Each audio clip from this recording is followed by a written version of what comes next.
Hello guys, welcome to this video. इस video में हम क्लास 11th की जो हिस्ट्री की बुक है उसका चैप्टर 5 नोमैडिक एम्पायर्स का इंट्रोडक्शन देखेंगे। ठीक है, इंट्रोडक्शन।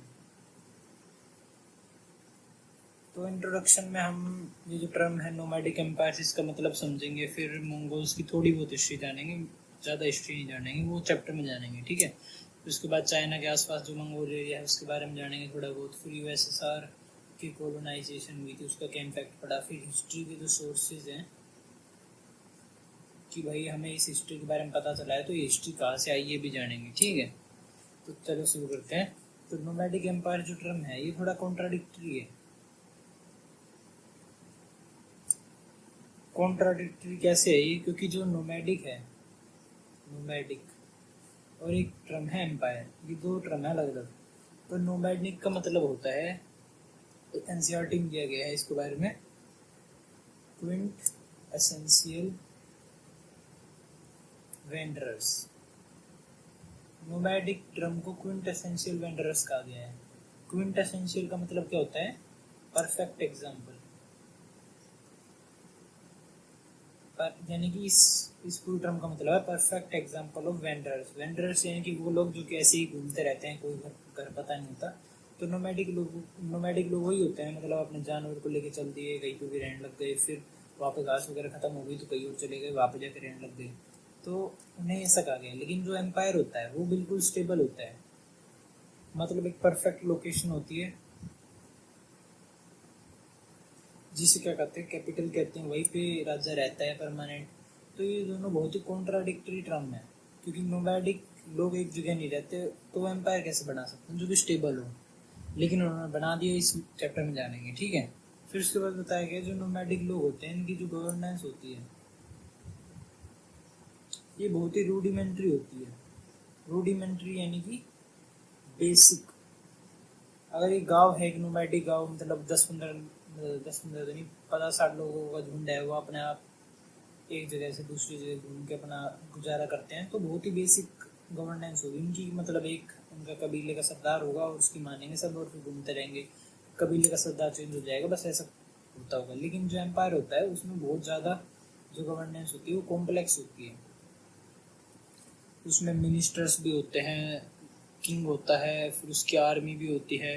लेकिन इधर जो नोमैड्स होते हैं उसमें आपस में ही लोग आर्मी का काम कर जाते हैं, जितने भी आदमी हैं वो सारे आर्मी का काम करते हैं। ठीक है, तो दोनों ही अलग टर्म है, लेकिन इस चैप्टर में हम जानेंगे कि कैसे नोमैडिक लोगों ने एक एम्पायर बनाया, वो भी दुनिया का सबसे बड़ा, लार्जेस्ट एम्पायर। सबसे बड़ा वैसे परफेक्ट टर्म में देखा जाए तो वो है ब्रिटिश एम्पायर। सेकंड पे आता है हमारा मंगोल एम्पायर, जिसके बारे में हम समझेंगे नोमैडिक एम्पायर चैप्टर में, उसी की बात की गई है। तो मंगोल एम्पायर सबसे बड़ा भी कहा जाता है, क्योंकि ब्रिटिश एम्पायर तो भाई मॉडर्न टाइम पीरियड में बना था, 17th-18th सेंचुरी के आसपास, फिर 100-200 साल हो चला। तो ब्रिटिश एम्पायर तो भाई मॉडर्न टाइम पीरियड में बना था, जब लोग नाव से दूर दूर ट्रेवल करने लगे, जब जगह बना था। लेकिन मंगोल जो एम्पायर था ये तो 13th सेंचुरी के आसपास बन गया था, जो कि बहुत ही अर्ली टाइम पीरियड में इतना बड़ा एम्पायर बन गया था, इसलिए से कई बार लार्जेस्ट भी कहा जाता है। ठीक है, तो इस चैप्टर में हम मंगोल्स के बारे में पढ़ेंगे। मैंने इतना बता दिया। मंगोल्स कहाँ के थे? मंगोल्स थे सेंट्रल एशिया के। सेंट्रल एशिया कौन सा पार्ट होता है? चाइना के ऊपर, चाइना या फिर चाइना के जो ऊपर वाला पार्ट है उसे सेंट्रल एशिया कहा जाता है। चाइना के लेफ्ट में जो हो गया कजाकिस्तान, उज्बेकिस्तान, किर्गिस्तानी, जितने भी देश हैं ये भी सेंट्रल एशिया में आ जाते हैं। तो सेंट्रल एशिया में रहते थे मंगोल्स। अगर परफेक्ट कंट्री देखी जाए प्रेजेंट टाइम में तो मंगोलिया, इन्हीं के ऊपर पड़ा है मंगोलिया नाम।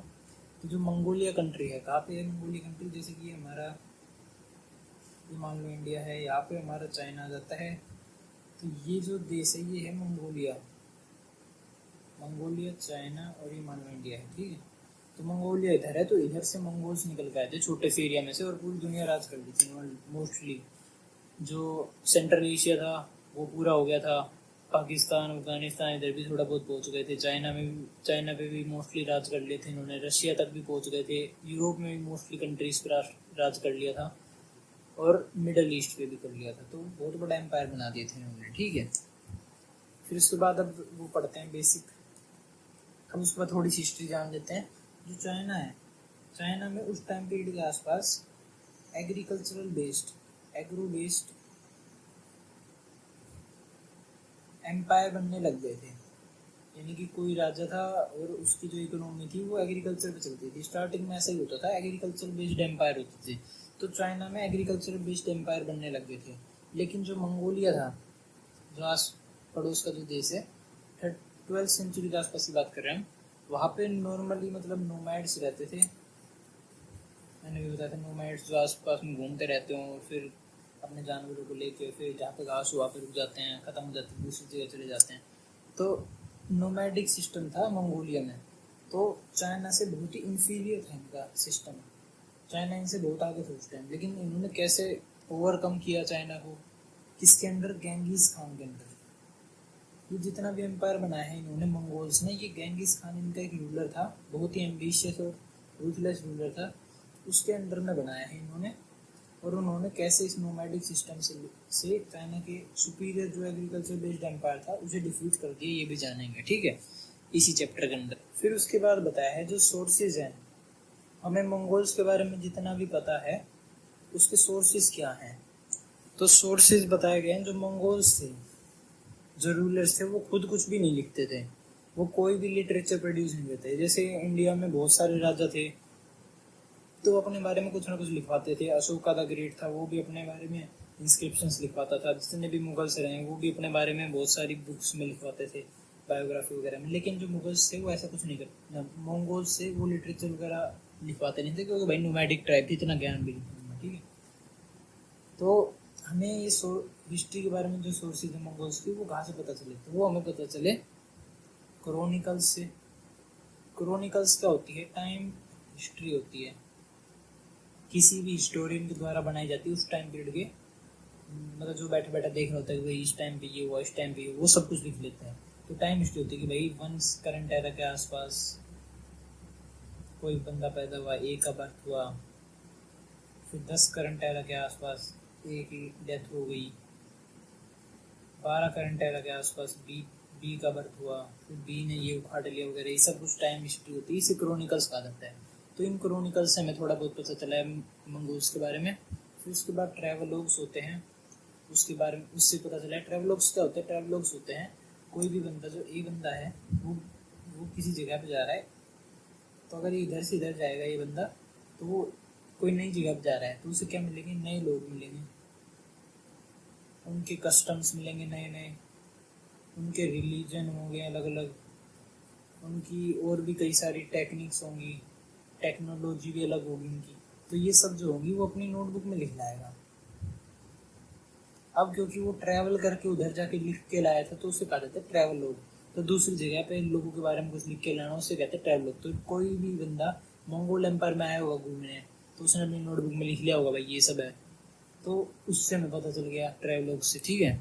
और फिर उसके बाद कुछ डॉक्यूमेंट्स बनाई गई होंगी पढ़े लिखे लोगों के द्वारा, लिटरेरी पर्सन्स के द्वारा, उससे पता चल गया भाई कोई शहर में कोई पढ़ा लिखा आदमी है, ये पढ़ा लिखा आदमी है, तो इसने नोटबुक वगैरह बना दी कि भाई इस राज्य के शासन में ये अच्छा कार्य हुआ, ये छुप छुप के बनाता रहा। फिर कई साल बाद इसने अपने पोता पोती को दे दी, फिर उसके बाद ये प्रिजर्व हो गई अब तक, या फिर हिस्टोरियंस ने आर्कियोलॉजी करके ढूंढ ली, तो उससे हमें पता चल गया कि भाई उस टाइम पे ये सब होता था, ठीक है। फिर उसमें बताया गया है कि जो मंगोल्स थे इनकी जो सक्सेस थी बहुत ही ज़्यादा थी। क्यों? क्योंकि भाई मंगोलिया जो कि छोटी सी जगह है, इन्होंने वहाँ से लेके यूरोप पे भी राज कर लिया, चाइना पे भी राज कर लिया, मिडल ईस्ट पे भी राज कर लिया, और अफ्रीका के भी नॉर्दर्न पार्ट पे राज कर लिया। तो इतना बड़ा राज कर लिया इन्होंने नोमैडिक एम्पायर, इनके नोमैडिक कस्टम से इतने बड़े उस पर राज कर लिया। तो लोगों ने देखा भाई तो बहुत सक्सेस है, मतलब छोटे से टाइम पीरियड में इतनी जगह पे राज कर लिया, तो लोग अट्रैक्ट हो गए इनसे। यानी कि कोई भी बंदा ज़्यादा पावरफुल होता है तो नॉर्मल सी बात है लोग उससे अट्रैक्ट होंगे, भाई तो इतना पावरफुल कैसे बना। तो भाई मंगोल्स के पास भी लोग पूछने आए, तो बहुत सारे जो पढ़े लिखे लोग थे वो मंगोल्स के पास आए, भाई तुमने इतनी शोहरत है, ये दौलत शोहरत सक्सेस जो पाई है कैसे पाई तुमने। तो फिर उनसे पूछ के मंगोल्स से इन्होंने बहुत सारे ट्रैवलॉग्स लिखे। लोग घूमने आए थे पूछने, तो कुछ ने तो ट्रैवलॉग्स लिख दिए, लेकिन जो कुछ अट्रैक्ट होकर आए थे वो बस ही गए इधर, बोले हम तो पूरी स्टोरी लिख के जाएंगे। तो वो क्या करें, मंगोल्स के जो कोर्ट होते हैं, कोर्ट में रहने लग गए स्टेड। फिर रोज रोज राजा की थोड़ी बहुत बातें लिख लेते कि भी आज राजा ने ये कहा, आज राजा ने ये मेजर ऑर्डर दिया, ये करा। इससे हमें हिस्ट्री के बारे में थोड़ा बहुत पता चल गया। अभी जो अट्रैक्ट के लोग आए थे, ये जो लिटरेट लोग आए थे, ये बहुत सारे कस्टम्स थे अलग अलग। कोई बुद्धिस्ट था, कोई कॉन्फ्यूशियन था। कॉन्फ्यूशियन क्या होता है? कॉन्फ्यूशियन एक चाइना का रिलीजन है, देख लेना गूगल करके, ठीक है। क्रिश्चियन था, कोई भाई टर्किश था, और कोई भाई मुस्लिम था। तो इतने सारे लोग थे अलग अलग रिलीजन के, जो भी नोटबुक वर्ड लिखने आए थे। तो जो भी बंदा था ना, ये जितने भी रिलीजन है, इन्होंने अब तक मंगोलिक कस्टम्स नहीं देखे हैं। मंगोलिक कस्टम्स यानी कि मंगोल की जो नोमैडिक कस्टम्स है भाई, ये नोमैड लोग थे मंगोल्स, तो इनके कुछ अलग से कस्टम होते होंगे नोमैड लोगों के जो होते हैं। तो इन सब लोगों को ये सब पता नहीं थी बातें, तो वो कुछ भी अलग से अलग लिख देते थे उनके बारे में। तो जो इनकी जो हिस्ट्री की एक्यूरेसी है वो भी 100% नहीं कह सकते, क्योंकि कुछ भी अलग से अलग भी लिख देते थे, ठीक है। अब ये जो लोग थे, ये दो टाइप के लोग थे। अब एक तो भाई जो लिव्ड विद मंगोल्स, अब दो टाइप के लोग थे। एक तो वो थे जो मंगोल्स के साथ रहते थे कोर्ट में, एक थे वो जो एक बार आए थे मिलने के लिए, ट्रैवल करने के लिए। उन्होंने मंगोल्स के राजा वगैरह से मिला, उनको देखा और फिर उसके बारे में नोटबुक में लिख दिया ट्रैवलर। तो जो मंगोल्स के साथ रहते थे, तो वो तो भाई हमेशा मंगोल्स से डरेंगे, क्योंकि मंगोल्स बहुत ही खतरनाक रूलर होते थे, किसी को मार देते थे बिना बात ही, मतलब छोटी मोटी बात होगी ना उस पर मार देते थे। तो अब ये मंगोल्स के साथ जो लोग रहते थे, ये हमेशा अच्छी बात लिखते थे, गुड थिंग्स। भाई मंगोल्स तो बहुत दयालु हैं, मंगोल्स ऐसे हैं, मंगोल्स बहुत अच्छे हैं। या फिर कई बार ऐसे लिखते थे, भाई मंगोल्स तो इतने लार्ज स्केल पे लोगों को मार देते हैं, बहुत ही शक्तिशाली होता है वगैरह वगैरह। बेशक उसने एक भी बंदा ना मारो, लेकिन इसको लिख देते थे। क्योंकि ऐसा क्यों? क्योंकि ये मंगोल्स के साथ रहते थे, डर में रहते थे, इसलिए कुछ भी लिख देते थे। अब जो ट्रैवल करके ट्रैवलॉग में लिखते थे, ये कई बार सच्ची बातें भी लिखते थे और कई बार झूठी बातें भी लिखते थे। क्यों? क्योंकि क्या पता भाई मंगोल्स ने इन्हें अच्छे से ट्रीट ना करा हो, इन्होंने भाई झूठ मूठ लिख दिया, भाई मंगोल्स बहुत गंदे राजा हैं ऐसे ऐसे, और अगर सच्चे भी। तो इस वजह से जितनी भी हिस्ट्री है ना, हम उसको लेके 100% कन्फर्म नहीं है, क्योंकि भाई जो अच्छी बातें लिखी गई क्या तो सच ना हो, और अगर सच हुई तो क्या पता ये वाली सच हो। तो इससे हम कंफ्यूजन में आ जाते हैं हिस्ट्री को लेके, ठीक है। स्पेशली मंगोल्स की हिस्ट्री को लेके, क्योंकि इन्होंने खुद तो कुछ लिखा नहीं, ठीक है। उसके बाद अब एक टर्म दिया गया है बारबेरियन, इसके बारे में जान लेते हैं। बारबेरियन एक ग्रीक वर्ड बर्बरोस से ओरिजिन हुआ है इसका। बर्बरोस का मतलब होता है कोई भी बंदा जो नॉन ग्रीक ओरिजिन का हो। ग्रीक एम्पायर बहुत ही पुराने टाइम पे एक एम्पायर था, ग्रीस कंट्री है उसके आसपास। तो जो नॉन ग्रीस लोग थे, यानी कि जो ग्रीस के बाहर रहने वाले लोग थे, उन्हें बारबरस कहा जाता था, ठीक है। तो उसी से बारबेरियन शब्द का ओरिजिन हुआ है, ठीक है। जो ग्रीक टेक्स्ट हैं उनमें मोस्टली यूज किया गया इस बारबेरियन शब्द का। और इसका मतलब क्या होता है? इसका मतलब ग्रीक लोगों ने बताया गया है कि ये चिल्ड्रन टाइप के लोग होते हैं, यानी कि उम्र तो बड़ी है लेकिन बच्चों जैसे बिहेव करते हैं। इनमें बोलने या फिर सुनने की क्षमता नहीं होती, या फिर स्पीक या फिर रीजन की क्षमता नहीं होती। यानी कि वो कोई भी बच्चों की तरह कोई भी कारण, बिना किसी कारण के कोई भी चीज़ कर देते हैं बच्चों की तरह, रीजन नहीं दे पाते किसी भी चीज़ का, बोल नहीं पाते वो, ऐसा अब दिखाया गया है बारबेरियंस को। और वो कोवार्डली होते हैं, यानी कि कायर होते हैं। जैसे बच्चे नहीं डर जाते छोटी छोटी चीज़ों पे, तो कायर होते हैं। वो एफेमिनेट होते हैं। एफेमिनेट का मतलब होता है वुमनिश, लड़कियों जैसा होना, ऐसा लिखा गया था ग्रीक टेक्स्ट में। फिर लग्जूरियस होते हैं भाई, जैसे छोटे बच्चों को लग्जरी पसंद होती है, कोई भी काम मत कराओ, तो वैसे ही लग्जूरियस होते हैं। क्रूअल होते हैं, ये दया भाव नहीं होता इनमें कोई। स्लोथफुल होते हैं, स्लोथफुल यानी कि आलसी। और ग्रीडी भी होते हैं, ये बहुत ही ज़्यादा लालच होता है इन लोगों में। और ये अपने आप को पॉलिटिकली गवर्न नहीं कर पाते, ऐसा ग्रीक टेक्स्ट में बारबेरियन लोगों के बारे में लिखा गया है। तो बारबेरियन जो टर्म है ये मंगोल्स को लेके भी यूज़ किया गया था, ठीक है। उसके बाद बताया गया है जो 18th और 19th सेंचुरी थी, उसके आसपास जो सार था, सार रिजाइम चला था कहाँ पे, सेंट्रल एशिया प्लस में रसिया में। जो रशिया का रूलर था, आपने अगर 9th की हिस्ट्री पढ़ी हो ढंग से तो उसमें रशियन रेवोल्यूशन में जाना था कि जार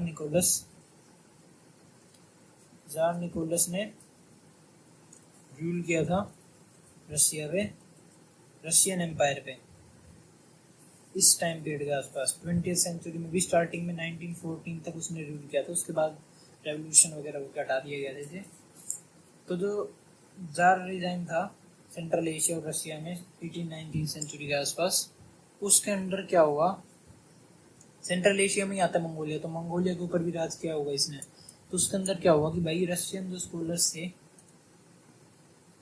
वो सोचे कि भाई जो पुराने ज़माने में मंगोलिया का एम्पायर था 13th सेंचुरी के आसपास, उसके बारे में स्टडी करते हैं थोड़ा।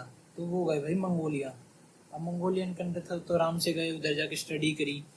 लेकिन इनकी जो स्टडी थी उससे हमें बहुत सारी चीज़ें जानने को मिली, रिसर्च वगैरह की इन्होंने, लेकिन ये भी 100% ट्रू नहीं है। क्यों नहीं है भाई? क्योंकि ये जो रशियन स्कॉलर्स थे, इन्हें में भी एक देशभक्ति का कीड़ा तो हो गई, भाई हम रशियन हैं, हम सबसे बड़े हैं, नो है। तो मंगोलिया इनकी कॉलोनी थी उस टाइम पे, मतलब ये रूल करते थे मंगोलिया पे। तो मंगोलिया का कोई राजा इनके ऊपर राज करके गया तो ये ऐसा तो मानेंगे, तो इन्होंने भी झूठ मूठ कुछ भी लिख दिया, झूठ वगैरह लिख दिया मंगोल्स के बारे में। तो इस वजह से 100% ट्रू तो ये भी नहीं है। तो एक और सोर्स गलत साबित हो गया मंगोल्स के लेके। फिर उसके बाद अर्ली 20th सेंचुरी की बताई गई है। अर्ली 20th सेंचुरी यानी कि 1900 से लेके 1920-30 की कह रहे होंगे। उस टाइम पे भी ज़ार रिजाइम ही था, या फिर तुम बोल्शेविक रेवोल्यूशन भी कह सकते हो। 1914 के आसपास से शुरू हो गया था जो रशिया में। तो उस टाइम पीरियड के आसपास यूएसएसआर जो था, बोल्शेविक जो लोग थे उन्होंने यूएसएसआर बना लिया था 1922 के आसपास। यूएसएसआर की फुल फॉर्म क्या थी? Union of Soviet and socialist republics. तो ये लेनिन के द्वारा बनाए, व्लादिमीर लेनिन एक बहुत ही बड़ी हस्ती है कम्युनिस्ट लोगों के बीच में। तो लेनिन के द्वारा बनाया गया एक ऑर्गेनाइजेशन था जिसने रूल किया सेंट्रल एशिया पे और रशिया में। और तो इसे यूएसएसआर कहा जाता है। तो सेंट्रल एशिया वापस मंगोल आ गया। तो जो मंगोलिया रीजन था उस पर वापस से रिसर्च हुई, और इस बार जो रिसर्च हुई उसमें मंगोल पे जो प्रोडक्शन मोड था उसकी खोज की गई। भाई उस जमाने में किस लेवल का प्रोडक्शन होता था। अगर उस जमाने में बहुत ही हाई लेवल का प्रोडक्शन होता था तो हम कह देंगे मंगोल्स बहुत ही हाई लेवल के लोग थे। लो लेवल का होता था मतलब कह देंगे भाई नोमैडिक टाइप के लोग थे, लो लेवल के लोग थे। फिर उनका नेचर ऑफ सोशल रिलेशन जानेंगे। नेचर ऑफ सोशल रिलेशंस कैसे जानेंगे कि भाई अगर बहुत ज़्यादा प्रोडक्शन होता होगा तो हम जानेंगे कि भाई जो सोशल रिलेशन थे वो कॉम्प्लेक्स थे, और अगर बहुत कम होता होगा तो हम जानेंगे बहुत ही सिंपल सोशल रिलेशन थे। ठीक है, ऐसा कहा गया है। सोशल रिलेशन से क्या मतलब? कॉम्प्लेक्स तो कैसे हो जाएंगे? कॉम्प्लेक्स हो जाएंगे फ्यूडल सिस्टम लगा लो तो सिंपल हो जाएगा नोमैडिक सिस्टम, या फिर जिसे ट्राइबल कह सकते हो। नॉर्मल अपनी खेती कर रहे हैं, थोड़ा बहुत खा रहे हैं, जी रहे हैं। लेकिन कॉम्प्लेक्स में फ्यूडल सिस्टम में क्या हो गया भाई, एक जमींदार है, उसके अंडर एक एग्रीकल्चरलिस्ट है, वो अंडर में काम कर रहा है, बहुत ज़्यादा प्रोड्यूस कर रहा है, उसे बेच भी रहा है, रेंट भी दे रहा है जमींदार को, और फिर अपना गुजारा भी कर रहा है। तो ये बहुत ही कॉम्प्लेक्स सोशल रिलेशन हो गया। ये जब भी पॉसिबल है जब जो प्रोडक्शन है ग्रेन्स का वो ज़्यादा हो। लेकिन अगर कम है तो ट्राइबल या फिर नोमैडिक सिस्टम है जिसमें बस अपना गुजारा कर रहे हैं वो खा पी के। ठीक है, तो उन्होंने ये सब खोज की, और फिर जो प्रोडक्शन लेवल था वो बीच का था, इनकी ना ज़्यादा बहुत ज़्यादा, ना बहुत ज़्यादा ना बहुत कम। तो इससे वो क्या समझे कि जो मंगोल्स थे वो बीच के लोग थे, कि मतलब वो ट्राइबल भी नहीं थे, ना ही उनके अंदर बहुत ज़्यादा फ्यूडल सिस्टम आ गया था, वो ट्रांजिशन में थे, मतलब वो नोमैडिक से फ्यूडल सिस्टम पे जा रहे थे। तो ऐसा रशियन यूएसएसआर की जो रिसर्च थी उसने पता किया अर्ली 20th सेंचुरी में। ठीक है, फिर उसके बाद बताया गया है एक और सोर्स हिस्ट्री का, कैसे जो मंगोल्स के अंदर जो स्कॉलर्स थे, इससे पहले मैं बताया था कि जो मंगोल्स के अंदर जो स्कॉलर्स रहते थे उनके साथ ही रहते थे और फिर राजा के कार्य के बारे में लिखते थे। तो मैंने बताया था वो अलग अलग रिलीजन के थे, तो भाई वो अलग अलग लैंग्वेज में भी लिखते थे। भाई अलग अलग जगह तो अलग अलग लैंग्वेज भी होंगी उनकी, तो कई बार क्या वो डिफरेंट कंटेंट लिखते थे। यानी कि एक सेम बुक है जिसका नाम है the secret history of Mongols. ये उधर कोई बंदा रहता था, 2-4 बंदे मिलके उन्होंने एक बुक लिखी। तो इसके 2 वर्जन है, एक है मंगोलियन में, एक मंगोलियन लैंग्वेज उसमें, और एक है चाइनीज लैंग्वेज उसमें। तो मंगोलियन लैंग्वेज में कुछ अलग लिख रखा है, उसमें लिख रखा है 2+2=4। चाइनीज लैंग्वेज में कुछ अलग लिख रखा है 2+2=3, अलग लिख रखा है दोनों में। तो इससे एक और ये साबित हो जाता है कि भाई हिस्ट्री 100% करेक्ट नहीं है मंगोल्स की। मंगोल्स सबसे मतलब वो है कम समझे गए कैरेक्टर्स, क्योंकि उनकी हिस्ट्री बहुत ज़्यादा चेंज हुई थी। क्योंकि चाइनीज़ पे रूल किया तो चाइनीज़ भी इनसे जलते थे, चाइनीज़ ने उनके बारे में गंदा लिख दिया। अब मंगोलियन लोगों के तो राजा थे वो मंगोल्स, उन्हीं के लोगों में से एक था। तो मंगोलियन उनके बारे में बहुत ज़्यादा अच्छा लिख देते थे। वही 2+2=7 और ये 3 बता रहे हैं, ये बहुत अच्छा बता दिया, ये इन्होंने बहुत कम बता दिया। तो ये 100% रूल के बीच में नहीं चलते थे, ठीक है। फिर अब तो हमने जान लिया भाई सोर्सेज क्या थे उनकी हिस्ट्री के। अब थोड़ा बहुत उनके बारे में जान लेते हैं कि भाई उनके अंदर ऐसा क्या मोटिवेशन था कि भाई उन्होंने इतना सब कुछ क्या कर लिया। उसमें बताया गया है कि 13वीं सेंचुरी की स्टार्टिंग में जो था मंगोल एम्पायर पनपना स्टार्ट होता है, यानी कि स्टार्ट होना। तो जो यूरोपियन और यूरो एशियन जो कॉन्टिनेंट था, यानी कि जिसमें यूरोप की कंट्रीज आ गई और फिर एशिया की भी कुछ कंट्रीज आ गई, ये बहुत सारी डर गई थी। ये डर गई थी किसकी, जिससे डेंजर था इनको, किसका, मंगोल्स का। इन्होंने देखा भाई एक मंगोल लोग हैं, ये बहुत बुरी तरह लोगों को मारते हैं और फिर इनका एरिया बढ़ता जा रहा है, हमारी तरफ आ रहे हैं। तो ये बहुत बुरी तरह डर गए थे। अब मंगोल से डरे थे, तो मंगोल्स में से क्या बात थी जो डरे थे, क्यों डरे थे? क्योंकि जो गेंगिस खान था मंगोल्स, उसने देखा कि जो मंगोल्स लोग हैं ये बहुत ही शक्तिशाली हैं और बहुत ही फ्यूरियस लोग हैं, इन्हें लड़ना अच्छे तरीके से आता है। बस ये गलती क्या कर रहे हैं, ये इनकी 10-15 ट्राइब है और ये आपस में लड़ने लग रहे हैं। तो गेंगिस खान ने ये चीज़ देखी और उसने बोला कि भाई आपस में मत लड़ो, मैं तुम्हें यूनाइट करूंगा। उसने इन सब लोगों को यूनाइट करा और बोले कि अब हम एकजुट हो गए हैं तो हम बाहर वालों से लड़के उनकी ज़मीन ले लेंगे। तो इसने ऐसा बड़ा ड्रीम लिया और फिर ये बोला कि भगवान ने मुझे ऑर्डर दिया है सपने में आके, मैंडेट, कि तू पूरी दुनिया पे राज कर, ऐसा गेंगिस खान ने बोला। तो ये उसका मोटिवेशन था, उसके भाई सपने में आ गया हो कोई उसका भगवान, ऐसे ही सपने आते रहते हैं लोगों को कुछ भी, तो उसको आ गया होगा सपना, भगवान बोल के गया होगा कि तू पूरी दुनिया पे राज कर, लोगों को यूनाइट करके। तो उसने लोगों को यूनाइट किया और पूरी दुनिया पे राज किया मंगोल्स के साथ। तो ये सब देख के यूरोशियन लोग बहुत बुरी तरह डर गए थे। फिर उसके बाद जो गेंगिस खान था, इसके डिसेंडेंट्स, यानी कि गेंगिस खान तो भाई अब अमर थोड़ी है कोई बंदा, 60-70 साल जिया उसके बाद मर गया। अब उसका जो ड्रीम था कि मैं पूरी दुनिया पे राज करूंगा, वो तो पॉसिबल नहीं हुआ, क्योंकि भाई थोड़े बहुत राज्य तो रह ही जाते थे, जैसे कितनी बड़ा राज्य हो। तो उसके जो डिसेंडेंट्स, उसके बेटे, उसके पोते वगैरह, उनके मन में आ गए भाई हमारे दादा ने कहा था, हमारे बाप ने कहा था कि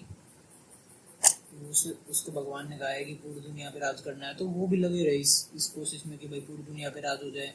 तो एक और मोटिवेशन आ गया उनके कि हमारे दादा का सपना था। तो इसके चक्कर में उन्होंने दुनिया का सबसे बड़ा एम्पायर बना दिया, ठीक है। फिर उसके बाद एक और वो दिया गया है पॉइंट, जिससे मतलब मंगोल्स के जो डिसेंडेंट्स हैं उनके बारे में बताया गया है। जो जो गेंगिस खान था, गेंगिस खान, उसका एक ग्रैंडसन था, जिसका नाम था मोंग के। वैसे इसके बच्चे तो बहुत ज़्यादा थे, लेकिन जो मेन था मोंग के, उसने एक बार क्या किया था, जो फ्रेंच रूलर था उसके टाइम पीरियड का, फ्रेंच रूलर जिसका नाम था लुइस नाइन को धमकाया था। क्या कह के कि भाई मैं गेंगिस खान का पोता हूँ, तुम्हें पता नहीं है कि गेंगिस खान क्या तोप थी, तुम्हारे दादा वगैरह से पूछना कि गेंगिस खान ने ये करा था, ये करा था, ये करा था, मैं उसका पोता हूँ, मैं भी ये सब कर सकता हूँ। गेंगिस खान को भगवान ने कहा था दुनिया पे राज करने का, मैं उनका सपना पूरा करूँगा, ये सब करूँगा, वो सब ऐसा ऐसे कहा था। तो ये सब किस लिए किया, ताकि लुई 16 डर के अपना राज्य दे दे मोंके को। लेकिन ये एम्प्टी थ्रेट नहीं थी, यानी कि मोंके फेंक रहा हो ताकि लुइस 9 जो है वो सरेंडर कर दे इसके आगे, लेकिन ऐसा कुछ नहीं था। उसने सच में उसके बाद अटैक किया। जैसे कि एग्जांपल दिया गया है, एक बातू था, बातू भी एक ग्रैंडसन था किसका, गेंगिस खान का। उसने क्या करा, ऐसे ही धमकी दी थी रशिया वालों को, रशिया वाले नहीं माने, तो उसने क्या करा, रशिया पे अटैक किया और जो प्रेजेंट डे मॉस्को है वहां तक रशिया को कैप्चर कर लिया। और फिर उसके आगे भी पहुंच गया। क्या क्या कैप्चर करने, पोलैंड भी कैप्चर कर लिया। पोलैंड यूरोप में आ जाता है थोड़ा, ईस्टर्न यूरोप में। और हंगरी भी कैप्चर कर लिया। और जो ऑस्ट्रिया का रीजन है, ऑस्ट्रिया जर्मनी के नीचे, देख लो कितना आगे तक पहुंच गए थे। उसके ग्रैंडसन भी, उन्होंने भी ये सब एरिया कैप्चर कर लिया। पहले उन्होंने थ्रेट्स दिए थे कि भाई हम ऐसे हैं, हम उसके पोते हैं, ये कर देंगे वो कर देंगे गेंगिस खान के। लेकिन यूरोपियन सोचे कि ये एंटी थ्रेट्स दे रहे हैं कि भाई ये हवा बना रहे हैं ऐसे ही। इनके दादा में बस था थोड़ा बहुत गेंगिस खान में, जिन्होंने हम पे राज किया, लेकिन अब इनकी बस की नहीं है। तो ऐसा सोच के फ्रेंच ने अटैक, इन सब ने इतना ध्यान नहीं दिया इन पे। लेकिन उसके बाद उन्होंने अटैक भी किया और इतना बड़ा एरिया ऑक्यूपाई कर लिया। ठीक है, उसके बाद बताया गया जो यूरोपियंस थे वो मेनली क्रिश्चियन होते थे उस टाइम पीरियड पे। तो जो यूरोपियंस थे उनमें एक वो होती है, एक उनके धर्म में डे ऑफ जजमेंट कहा जाता है। वो कहते हैं कि भाई हम जितना भी पाप करते हैं ना, एक दिन भगवान किसी को भेजेंगे या फिर भगवान खुद आएंगे और डे ऑफ जजमेंट होगा वो दिन, या फिर उधर से डे ऑफ जजमेंट शुरू हो जाएगा और फिर भगवान सबको मारने लग जाएंगे धीरे धीरे आगे, जो जो पाप करेगा। ठीक है, तो यूरोपियन सोचते कि गेंगिस खान भगवान का बंदा है जो डे ऑफ जजमेंट करने आया है, मतलब अंधविश्वास में मानते थे। क्यों? क्योंकि वो सब लोगों को मार रहा था, यूरोप वालों को मार के फिर उन पे कब्जा कर लेता था, यूरोप को अपने अंडर में ले रहा था। तो ऐसा यूरोपियन से क्रिश्चियंस ने समझा। ठीक है, गेंगिस खान। तो इस वीडियो में हमने जान लिया कि मंगोल्स क्या थे, मंगोलिया रीजन से आए थे, चाइना की जो सुपीरियरिटी थी उसको कैसे चैलेंज किया मंगोल्स ने, और फिर जो सोर्सेज थे मंगोल्स की हिस्ट्री का वो कैसे 100% एक्यूरेट नहीं है, वो हमेशा मतलब थोड़े बहुत झूठ रहे हैं, थोड़े बहुत सच रहे हैं, क्योंकि जो स्कॉलर्स थे वो मंगोल्स के अंडर में रहते थे, तो वो इन्फ्लुएंस था मंगोल्स का, वो कुछ भी गलती नहीं लिख देते थे। और जो इन्फ्लुएंस में नहीं रहते थे वो बहुत ज़्यादा गलत लिख देते थे कई बार मंगोल्स के खिलाफ। तो इससे बहुत उनकी हिस्ट्री में बहुत इफेक्ट पड़ा है। उसके बाद में हमने देखा कि मंगोल्स में एक मोटिवेशन था क्या, कि भाई गेंगिस खान को सपना आया था, भगवान उसे कह के गए थे कि पूरी दुनिया पे राज करना है तुझे। यही मोटिवेशन उसके जो पड़पोते थे, पोते थे, बेटे थे, उनमें भी चलता रहा और वो भी ऐसे ही यूरोप पे राज करते रहे और फिर बाकी एरिया पे कब्जा करते रहे गेंगिस खान का नाम ले लेके। और फिर हमने ये जान लिया कि यूरोपियंस जो क्रिश्चियंस थे वो उसे डे ऑफ जजमेंट मानते थे, गेंगिस खान को, कि ये डे ऑफ जजमेंट करने आया है। ठीक है, तो इस वीडियो में इतना ही। अगर आपको वीडियो अच्छी लगी हो तो लाइक से सब्सक्राइब। इस वीडियो में जितना पढ़ा है उसके नोट्स